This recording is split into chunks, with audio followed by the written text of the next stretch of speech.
কেন্দ্রের বিরুদ্ধে বিস্ফোরক অভিযোগ মুখ্যমন্ত্রী মমতা বন্দ্যোপাধ্যায়ের।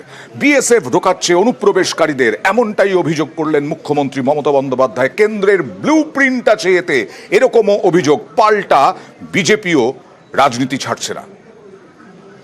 প্রতিবাদ করছেন না, আপনারা ঢোকাচ্ছেন না, ঢোকাচ্ছে বিএসএফ। বিএসএফ ইসলামপুর দিয়ে লোক ঢোকাচ্ছে, সিতাই দিয়ে ঢোকাচ্ছে, চোপড়া দিয়ে ঢোকাচ্ছে, আরো অনেক জায়গা দিয়ে ঢোকাচ্ছে। बंगाल एक नर्सरी बन गया है। जो भी पकड़ा रहा है बांग्लादेशी, उसका एड्रेस, ज्यादातर का एड्रेस बंगाल का है। और ये ममता दीदी वोट की लालच में ये काम कर रही हैं। অস্থির বাংলাদেশ, ভারত বিদ্বেষ চরমে। এরই মধ্যে বারবার ধরা পড়ছে বাংলাদেশি অনুপ্রবেশকারীরা। পুলিশের জালে ধরা পড়েছে বাংলাদেশি জঙ্গিও। এ নিয়ে বৃহস্পতিবার নবান্নের প্রশাসনিক বৈঠক থেকে সুর চড়ান মুখ্যমন্ত্রী, নিশানা করেন বিএসএফকে। প্রতিবাদ করছেন না, আপনারা ঢোকাচ্ছেন না, ঢোকাচ্ছে বিএসএফ। বিএসএফ ইসলামপুর দিয়ে লোক ঢোকাচ্ছে, সিতাই দিয়ে ঢোকাচ্ছে, চোপড়া দিয়ে ঢোকাচ্ছে, আরো অনেক জায়গা দিয়ে ঢোকাচ্ছে। বিএসএফ মেয়েদের উপর অত্যাচার করছে। ডিজি রাজীব কুমারকে আমি বলবো কোন কোন জায়গায় লোক ঢুকেছে, লোক ঢুকিয়েছে বিএসএফ। বাংলাকে যদি মনে করে কেউ অনুপ্রবেশকারীদের ঢুকিয়ে আর তৃণমূল কংগ্রেসকে বদনাম করব, এটা তৃণমূল কংগ্রেস করছেন না। তৃণমূল কংগ্রেসের করার অধিকার নেই এবং সাধ্যও নেই। এলাকাটা কন্ট্রোল করে বিএসএফ। বিএসএফ এর দায়িত্বটা তৃণমূল কংগ্রেসের ঘাড়ে চাপাচ্ছেন। এখানে গুন্ডা পাঠিয়ে দেওয়া হচ্ছে, বর্ডার দিয়ে খুন করছে, চলে যাচ্ছে, এইরকম লোক পাঠানো হচ্ছে। এটা বিএসএফ এর অনেক ভেতরকার কাজ। এর মধ্যে কেন্দ্রীয় সরকারের একটা ব্লুপ্রিন্ট আছে।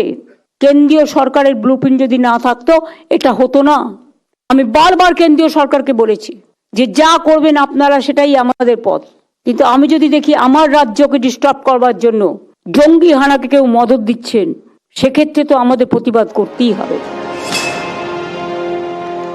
बंगाल एक नर्सरी बन गया है।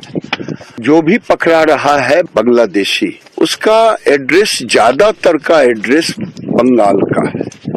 और ये ममता दीदी वोट की लालच में ये काम कर रही हैं। সমস্যা যে শুধু পশ্চিমবঙ্গের এমনটা নয়, সমস্যাটা সীমান্তের। We have witnessed a massive increase of infiltration into Assam and India. Every day, Assam police is detecting 20 to 30 numbers of infiltrators, and equal numbers is also being witnessed in Tripura. I think so far we have detained and pushed back more than around 1,000 infiltrators this year. আসামে এতজন ধরা পড়েছে। আসামের মুখ্যমন্ত্রী কি তৃণমূল করে? কোত্থেকে ধরা পড়ছে? ত্রিপুরায় ধরা পড়েছে। বাংলার পুলিশ যদি সহযোগিতা না করতো, কোনো জঙ্গি ধরা পড়তো না। এই জঙ্গিদের ঢুকিয়েছিল বর্ডার সিকিউরিটি ফোর্স বাংলাকে অশান্ত করার জন্য। রাজ্য পুলিশ ধরেছে।